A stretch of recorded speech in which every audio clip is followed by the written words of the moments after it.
Mayong hapon, Negros. Ini ang Digicast Negros X. Ang nagapanguna nga napulo ka mga balita sa isla sang Negros ang amo ni kadulong sa inyo.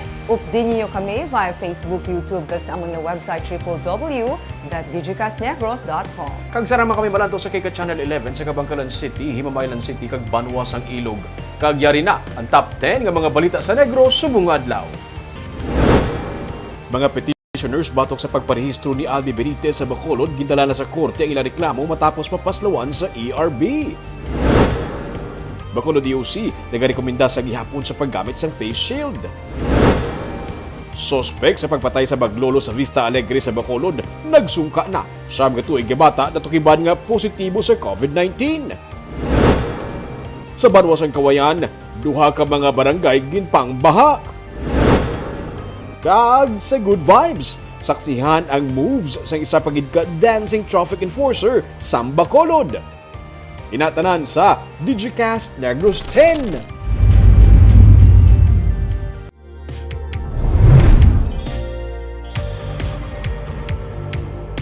Sa number 10, Don Salvador Benedicto Mayor Martzlen de la Cruz ang nagpagwa sang mando nga nagadumili anay sa nga pila ka mga activities sa Banwa. Sa executive order, ginsiling sang alkalde nga temporaryo anay nga hindi pwede ang ride, swimming, camping, hiking, excursion kag iban pa nga mga super spreader events sa Banwa until further notice. Ang mga kasal, birthday, lubong kag mga selebrasyon ang dapat anay nga i-coordinate sa barangay kag mangin limitado lang sa mga immediate family. Ang mga market days sa pito tanan ka mga barangay sa Banwa ang suspended man. Ini matapos magsaka sa 31 ang active COVID-19 cases sa Banwa. Popular nga destination ang DSB sa mga turista, ilabi na sa mga riders kun weekend. Ang curfew sang Banwa nagasugod alas 8 sang gabi tubtub alas 4 sang kaagahon.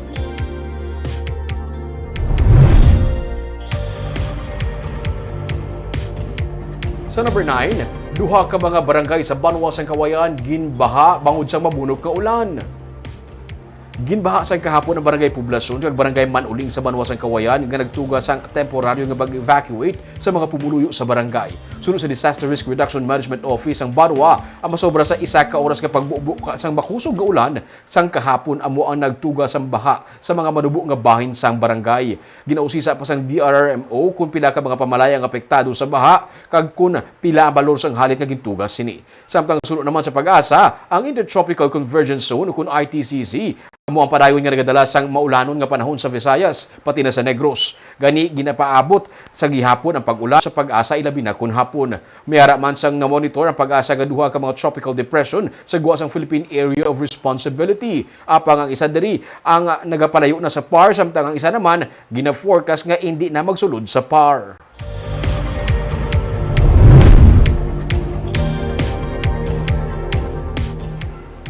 Sa number 8, nagsugod na operate ang Go Valeriano Gatuslao Memorial Hospital sa siyudad ng Himamaylan bilang ikatlo nga COVID center sang probinsya. Suno kay Provincial Administrator Ray Frando Diaz, ang kahapon may siyam na nga na-admit sa amo nga ospital.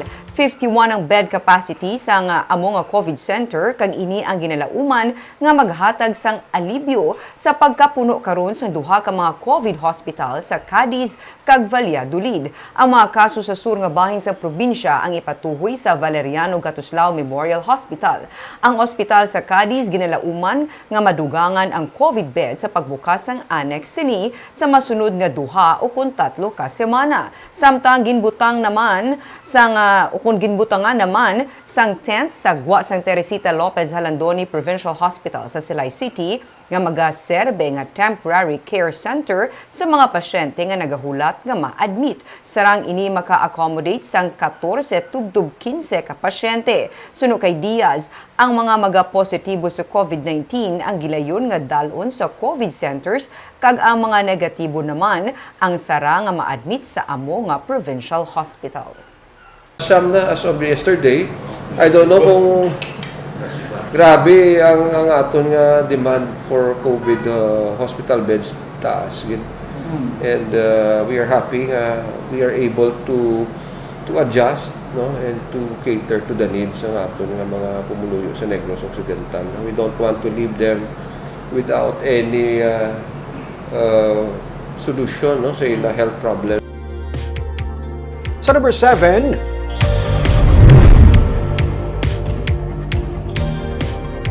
sa Banwas ng Tuboso, isa ka mangunguma ang patay matapos gintiro sa mga armado nga persona.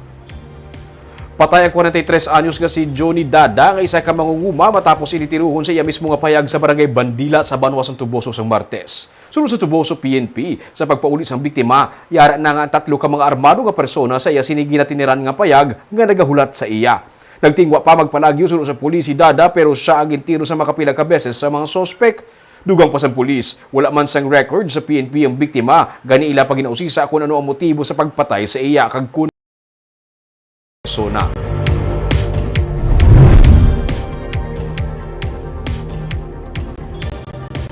Sa number 6, suspect nga nagpatay sa maglolo ang nagsungka na sa PNP. Samtang siyam katuig nga bata ang natukiban nga positibo sa COVID-19. Nag-surrender na sang kahapon sa otoridad ang suspect sa pagpatay sa maglolo sa Barangay Vista Alegre sang Martes sang kaagahon. Detained na karon sa Police Station 7 ang suspect nga si Kent Agsam nga nag-ako man sang ginubra nga krimen. Sunod kay Captain Elmer Bonilla, hepe sang Police Station 7, ginpahayag ni Agsam nga siya ang makuha lang kuntani sang iya nabilin nga tuter sa sulod sang balay sang 73 anyos nga si Aurelio Rul. Nakabugtaw sunod sa pulis si Rule gani ginbuno-buno ini ka suspect bangod sa hindi siya luyag masalan nga kawatan. Kaso nga 2 counts of murder ang ipasaka subong sang PNP. Samtang natukiban man nga nagpositibo sa COVID-19 ang siyam katuig nga apo ni Rule nga napatay man matapos madalahig sa pagpamuno. Natalan ang i-cremate ang bata. Naka-quarantine naman sa karon ang iya nga iloy.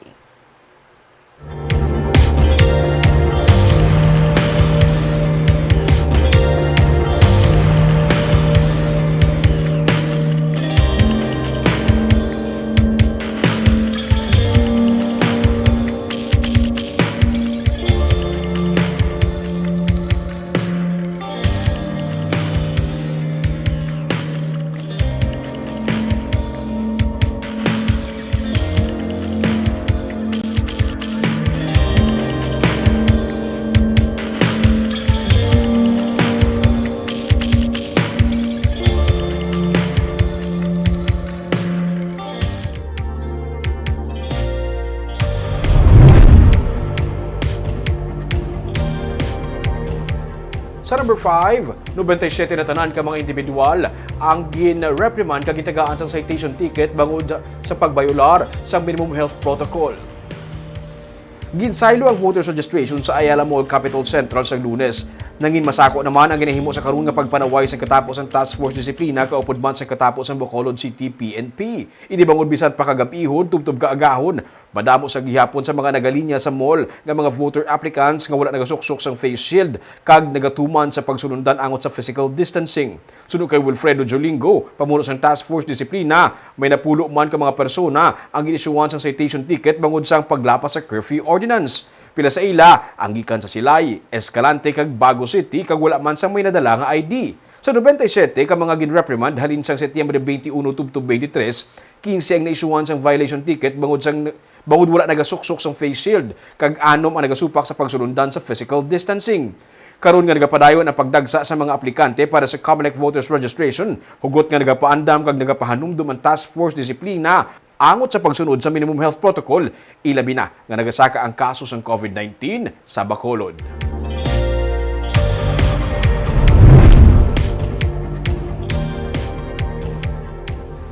Sa number 4, Silay City Mayor Mark Goles, ikatlong alkalde sa probinsya nga nagpositibo sa COVID-19 sa sini nga semana. Sa pahayag nga ginpagwa sang alkalde, iya ginsiling nga mayara siya sang mild symptoms kag siya ang fully vaccinated. Damlag pa nagpositibo sa COVID-19 sanday Mayor Pedro Zaicos ang Kabangkalan kag ni Lezares ang Talisay City. Sini nga adlaw nagpaidalom naman sa swab test ang mga opisyales nga nagtambong sa Love Negros nga pagsinapol sang Sabado.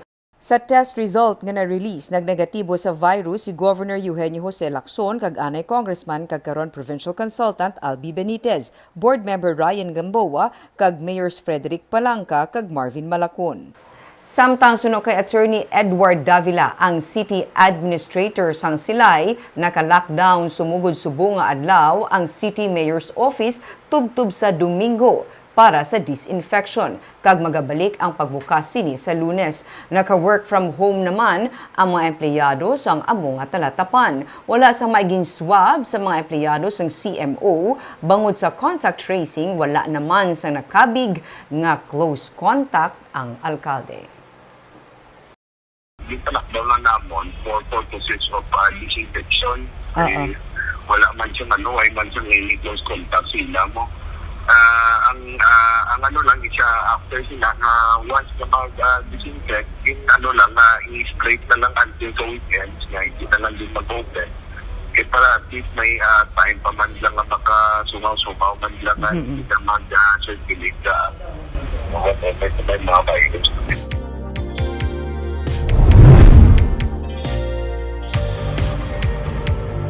Sa number 3, death rate ka na-record sininga bulan sa Setyembre may kang tanan sa COVID-19 sa Negros Occidental pinakamataas. Inisandig sa record sa probinsya kag suno kay Provincial Administrator Refrando Diaz padayon pa nga nagasaka. Kumalin Setyembre 1 tubtub 22, 161 ang na-record nga napatay may kang tanan sa COVID-19. Pinakamadamo nga na-report nga nagkalamatay sa isa kadlaw ang na-record sa September 15 kag 17 nga 26. Sunod kay Diaz, kalabanan sini sa ila may mga comorbidity o kung may mga ginabatsag na daan nga balatian. Pinakamataas man subong ang positivity rate. May adlaw nga masobra sa 300 ang na-record nga new cases. Puno ang mga healing facilities sa probinsya nga nagabaton sang hindi masarangan sa mga quarantine facilities ang tagsa ka LGU. Ang EB Magalona Healing Center may 180 ka mga occupants, 120 naman ang sa Cadiz, 55 ang sa Mambukal, kag masobra sa 150 ang sa Silay.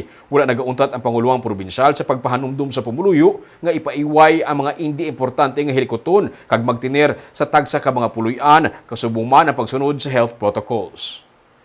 Siyam na as of yesterday, I don't know kung grabe ang aton nga demand for COVID hospital beds taas.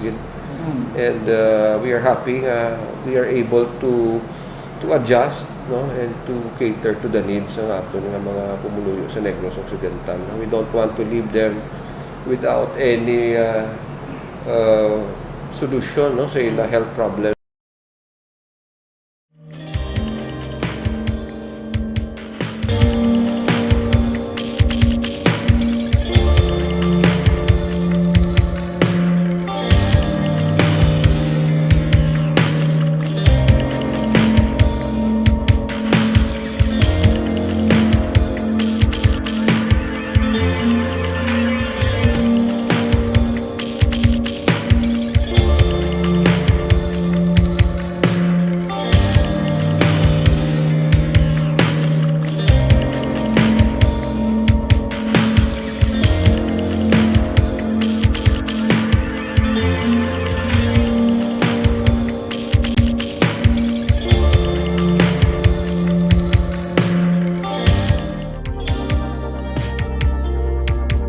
Sa number 2, Bacolod Emergency Operations Center mag-recommend sa gihapon sang paggamit sang face shield bisan pa ginmando na ni Presidente Rodrigo Duterte nga hindi na mandatory ang paggamit sang face shield sa mga pampubliko nga lugar.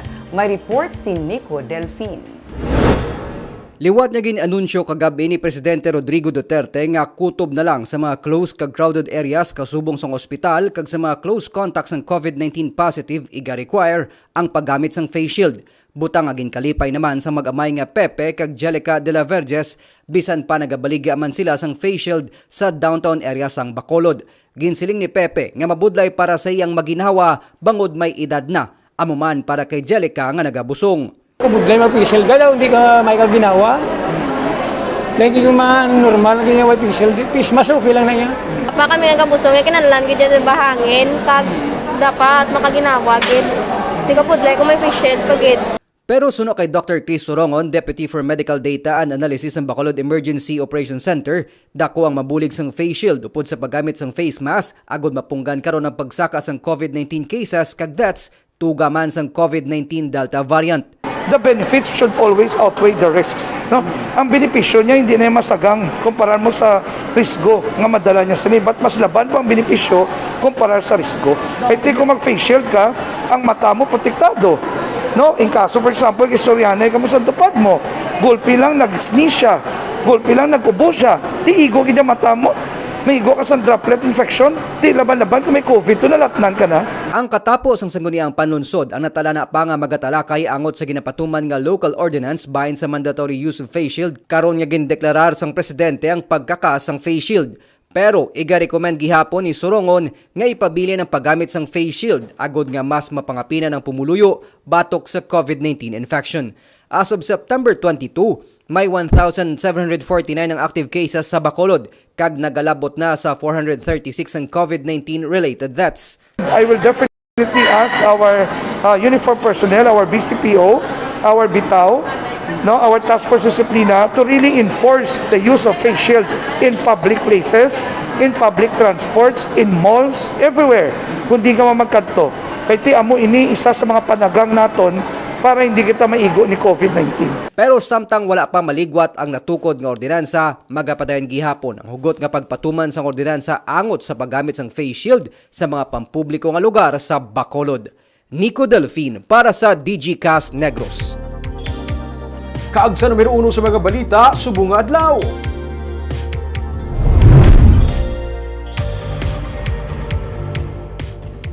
Oppositors sa pagsaylo sang voters registration ni anay 3rd District Congressman Albi Benitez sa syudad sa Bacolod ang nagpadagat sa ilang reklamo sa korte. Ini matapos nga mapaslawan sa Election Registration Board. May report si Nico Delfin. Wala pa natapos ang away sa mga oppositor nga may kaangtanan sa Grupo Progreso nga mabalabaga ng pagsaylo sang voters registration ni anay Congressman Albi Benitez sa Bacolod. Inibisan pa, gindenay na sang Election Registration Board ang petisyon ng Hector Yula, Teodoro Abaw kag Jonah Abaw batok sa kongresista sang Hulyo 28. Kahapon, silang nag-file sang petition for exclusion kontra kay Benitez sa Municipal Trial Court in City sa Bacolod. Suno kay Attorney Andre Saril, abogado ni Benitez, nakahanda sila gihapon nga sabto ng reklamo bisan pa may panibago nga witnesses nga gindugang ang mga petitioner. The application for voters registration of Mr. Benitez has been approved by the board. So if the COMELEC will print out a list of voters, he will be included already. So they filed now a petition to exclude him from the list. Sanday Yula nga isa ka tricycle driver kag ang magtiyo nga abaw nga suno sa ilang mga abogado may kaangtanan sa Grupo Progreso ang nagapati nga si Benitez ang indi residente sang Mountain View Subdivision sa Barangay Mandalagan. Pero para sa anay kongresista, tuyo lang sa mga petitioners nga kuhaan sang choice ang Bacolod nun para sa natalana nga 2022 mayoralty elections. Si Benitez ang nagpahayag na sa iya planong magpapili bilang mayor sang Bacolod. They want to rob the people's right to choose their leader. Si Benitez sa natalana maga-enkwentro kay incumbent Mayor Evelio Leonardia nga among nagapamuno sang Grupo Progreso. Makapila ka beses sa gintinguan sang Digicast Negros nga kuhaan sang ila pahayag ang abogado sang petitioners pero wala sila nagasabat sa mga tawag. Nico Delfin para sa Digicast Negros. Sa Good Vibes, isa ka dancing traffic enforcer sa Dalan Gonzaga, Lacson sa Bacolod ang nagahatag sang kalingawan sa mga motorista. Wala siya kuno ginakapoy kay palangga niya ang iya nga ginahimo. Aton siya kilalahon sa report ni Romeo Subaldo. Basta mag-amat-amat na sa suksok sang iyang gloves, kag magsuksok sang iyang earphones, kag magpatukar sa music sa iyang cellphone.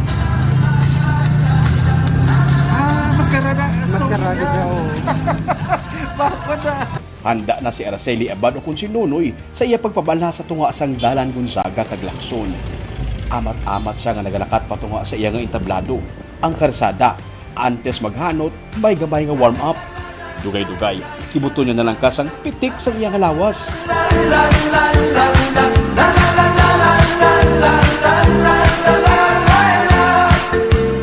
Masarangan niya pa maghimos ang 360 degrees turn kag nagaangot siya gihapon iya atensyon sa lakas ng traffic. Wala siya nagakaubusan sang energy, daw wala lang nagasulay sa init. May giling-giling pa nga upod.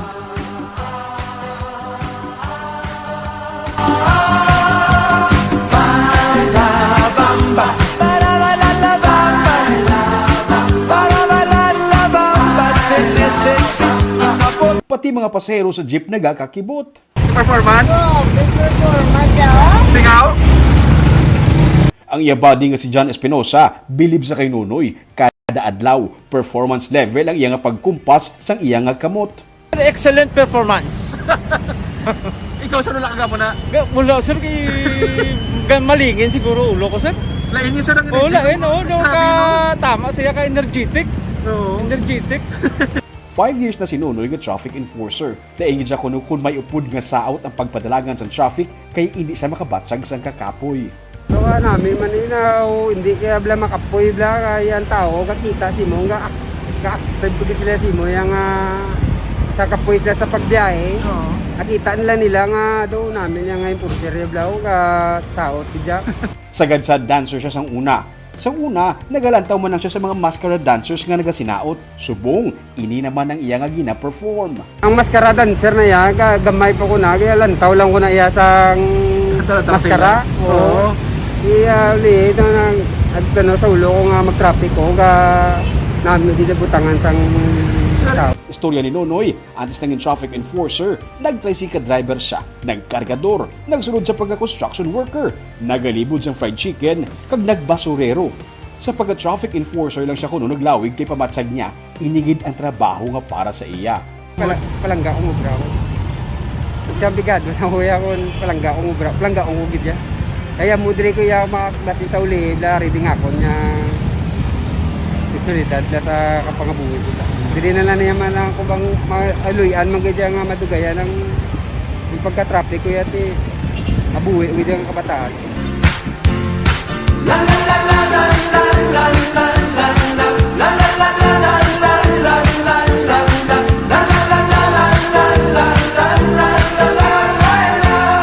Sa Sabado, isa ka kompetisyon para sa Dancing Traffic Enforcer sa Bacolod ang ipatigayunon.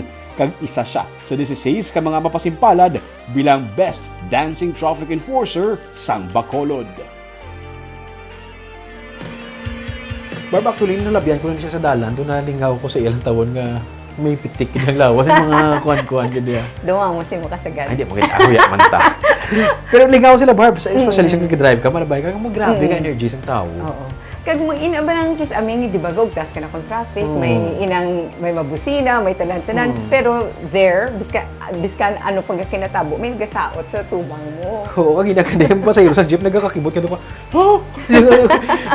Grabe ang biti isang init tapos kakapoy ka pa mahulay siya, but grabe ang energy. Daigin mo kung palangga mo siguro ang trabaho mo. Dalayawon kami. Kaaga mo itong mga balita sa Negros subong nga adlaw. Kay man sa panahon karon importante nga maihibalo ka sa nagakatabo sa imo nga palibot. Pero dapat balanse kag eksakto ang mga impormasyon. Paraan kami nga magapangalagad sa Negrosanon. Ako si Barbara Mijares. Tubtub sa buwas, ako naman si Romeo Subaldo, mayong hapon.